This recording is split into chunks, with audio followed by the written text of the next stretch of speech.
مدینہ طیبہ کے یہود میں گنتی کے لوگ تھے جنہوں نے اسلام قبول کیا اور اللہ کے رسول صلی اللہ علیہ وآلہ وسلم کے صحابی ہونے کا شرف حاصل کیا۔ یہود نے اللہ کے رسول صلی اللہ علیہ وآلہ وسلم کی علامات کو اپنی مذہبی کتابوں میں پڑھ رکھا تھا۔ تورات شریف میں اللہ کے رسول صلی اللہ علیہ وآلہ وسلم کی دو صفات کو بڑے نمایاں طور پر بیان کیا گیا ہے۔ ان میں ایک صفت آپ کا تحمل آپ کے غصے پر غالب ہوگا اور دوسری صفت آپ کے ساتھ شدید جہالت کے سلوک کے باوجود آپ کے تحمل و بردباری میں اضافہ ہی ہوتا چلا جائے گا۔ اس سے پہلے کہ میں آپ کو بڑا خوبصورت واقعہ سناؤں جس میں آپ صلی اللہ علیہ وآلہ وسلم کی مذکورہ تمام صفات بہت شاندار طریقے سے نظر آتی ہیں، ذرا غور کریں کہ دنیا میں کون سا ایسا شخص ہوگا کہ جس کو غصہ دلایا جائے، اس کے خاندان کو برا بھلا کہا جائے اور وہ تحمل کا ثبوت دے۔ کون ایسا شخص ہوگا کہ جس کے ساتھ مسلسل بدتمیزی کی جائے مگر اس کے حوصلے اور حلم میں اضافہ ہی ہوتا چلا جائے۔ ہمارے پیارے رسول صلی اللہ علیہ وآلہ وسلم کے اندر یہ دونوں صفات بدرجہ اتم پائی جاتی تھی۔ واقعے کی طرف بڑھتے ہیں۔ زید بن ثانہ مشہور یہودی عالم تھا۔ وہ تورات کا عالم تھا اور حق کا متلاشی تھا۔ اس نے تورات میں اللہ کے رسول صلی اللہ علیہ وآلہ وسلم کی صفات پڑھ رکھی تھیں۔ جب اس نے اللہ کے رسول صلی اللہ علیہ وآلہ وسلم کو ان صفات کی روشنی میں جانچا تو اسے یقین ہو گیا کہ محمد صلی اللہ علیہ وآلہ وسلم اللہ کے سچے رسول ہیں اور آپ کو واقعی اللہ تعالیٰ نے مبعوث فرمایا ہے۔ مگر دو صفات ایسی تھیں کہ جن کی وہ تصدیق ابھی تک نہ کر سکا تھا۔ اس نے ارادہ کیا کہ وہ ان صفات کا مشاہدہ کرنے کے بعد اسلام قبول کر لے گا۔ مکارم اخلاق میں سب سے اہم چیز انسان کا حلم، اس کا حوصلہ مند ہونا اور غصے میں نہ آنا ہے۔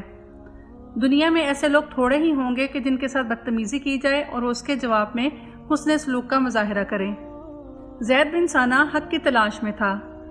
وہ مختلف بہانوں سے اللہ کے رسول صلی اللہ علیہ وآلہ وسلم کی مجالس میں آتا، آپ صلی اللہ علیہ وآلہ وسلم سے سوالات کرتا اور مذکورہ صفات کو آپ کی ذات گرامی میں دیکھنے کے لیے بے تاب رہتا تھا۔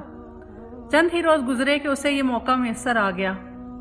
زید بن ثانہ کہتا ہے کہ میں ایک دن اللہ کے رسول صلی اللہ علیہ وآلہ وسلم کے پاس بیٹھا تھا کہ ایک شخص اپنی سواری پر آیا اور اس نے اپنی قوم کے بارے میں بتایا۔ اللہ کے رسول صلی اللہ علیہ وآلہ وسلم، میرا تعلق فلاں قبیلے اور بستی سے ہے، ان لوگوں نے اسلام قبول کر لیا ہے۔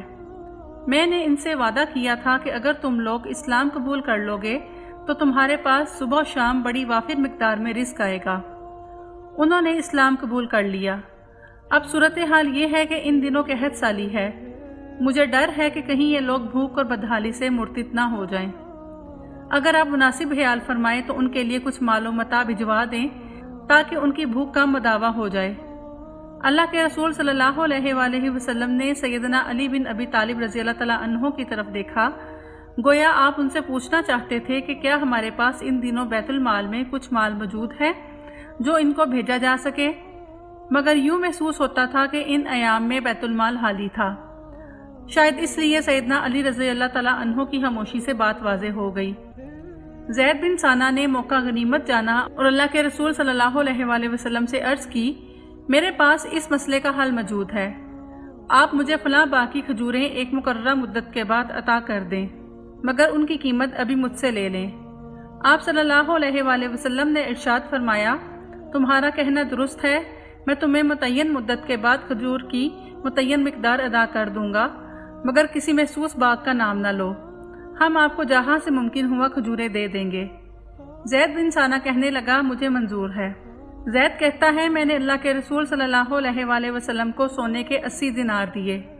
آپ نے یہ سارا مال اس اعرابی کے حوالے کرتے ہوئے فرمایا، جلدی ان کے پاس پہنچو اور اس مال سے اپنی قوم کی مدد کرو۔ وہ شخص دعائیں دیتا ہوا رخصت ہو گیا۔ اللہ کے رسول صلی اللہ علیہ وآلہ وسلم کے وعدے میں چند روز ابھی باقی تھے، مگر میں نے آپ کے تحمل و بردباری کو جانچنے کا فیصلہ کر لیا۔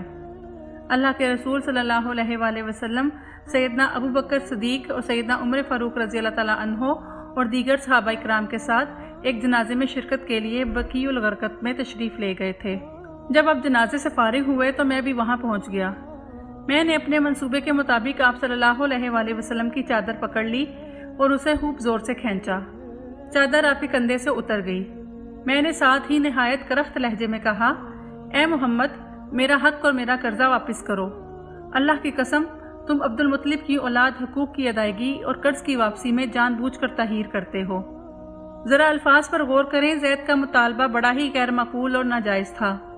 ابھی وعدے کی مدت میں کئی دن باقی تھے، پھر انداز ایسا برا کہ آپ صلی اللہ علیہ وآلہ وسلم کے پورے خاندان کو درمیان میں گھسیٹ لیا۔ یہ بدتمیزی، یہ بد اخلاقی کسی بھی شخص کو غصہ دلانے کے لیے کافی تھی۔ سیدنا فاروق اعظم رضی اللہ تعالیٰ عنہ بھی اس موقع پر موجود تھے اور اس یہودی کی بکواس سن رہے تھے۔ اللہ کے رسول صلی اللہ علیہ وآلہ وسلم کے بارے میں ہرزہ سرائی سنی تو خاموش نہ رہ سکے۔ عمر فاروق رضی اللہ تعالیٰ عنہ گویا ہوئے، او اللہ کے دشمن، تمہاری یہ جرت کہ تم اللہ کے رسول صلی اللہ علیہ وآلہ وسلم کے ساتھ اس قسم کی گھٹیا گفتگو کر رہے ہو۔ میں یہ کیا سن رہا ہوں؟ اس ذات کی قسم جس نے آپ صلی اللہ علیہ وآلہ وسلم کو حق کے ساتھ مبعوث فرمایا ہے، اگر مجھے اللہ کے رسول صلی اللہ علیہ وآلہ وسلم کی ناراضی کا خیال نہ ہوتا تو میں اس بدتمیزی پر تمہاری گردن اڑا دیتا۔ تمہیں یہ جرت کیسے ہوئی کہ تم ایسی واہیات گفتگو کرو؟ ادھر اللہ کے رسول صلی اللہ علیہ وآلہ وسلم کا اخلاق ملاحظہ کیجئے کہ آپ صلی اللہ علیہ وآلہ وسلم زید بن ثانہ کی یہ نامناسب اور بے تکی گفتگو سن کر بھی مشتعل نہیں ہوئے، بلکہ آپ صلی اللہ علیہ وآلہ وسلم کے چہرے پر مسکراہٹ پھیل گئی، اور آپ صلی اللہ علیہ وآلہ وسلم نے سیدنا عمر فاروق رضی اللہ تعالیٰ عنہ کو مخاطب ہو کر فرمایا، عمر ایسی بات نہ کہو، تمہیں چاہیے تھا مجھ سے کہتے کہ میں اس کا قرض خوش اسلوبی سے ادا کر دوں، اور اسے سمجھاتے کہ قرض کا تقاضا بھلے طریقے سے کرو۔ یہودی عالم سیدنا محمد صلی اللہ علیہ وآلہ وسلم کے اخلاق کی اس بلندی اور روح کی اس پاکیزگی کے سامنے مبہوت ہو کر کھڑا ہے اور وہ یہ گفتگو سن رہا ہے۔ اللہ کے رسول صلی اللہ علیہ وآلہ وسلم نے اس موقع پر سیدنا عمر فاروق رضی اللہ تعالیٰ عنہ کو حکم دیا، اے عمر، اسے ساتھ لے جا کر اس کا حق ادا کرو اور اسے 20 سا یعنی 50 کلو کھجوریں زیادہ ادا کرو۔ یہ اس چیز کا بدلہ ہے جو تم نے اس کو دھمکایا ہے۔ زید بن ثانہ اللہ کے رسول صلی اللہ علیہ وآلہ وسلم کی گفتگو پوری توجہ سے سن رہا تھا۔ وہ حیران تھا کہ اس قدر اشتعال انگیز گفتگو کے باوجود آپ صلی اللہ علیہ وآلہ وسلم حسب سابق تبسم کناں ہیں۔ بلا شبہ آپ کا حلم غصے پر سبقت لے گیا ہے۔ زید بن ثانہ کہتا ہے کہ عمر فاروق رضی اللہ تعالیٰ عنہ مجھے ساتھ لے کر بیت المال گئے، میرا قرض واپس کیا اور حسب ہدایت 20 سا کھجوریں زیادہ دے دیں۔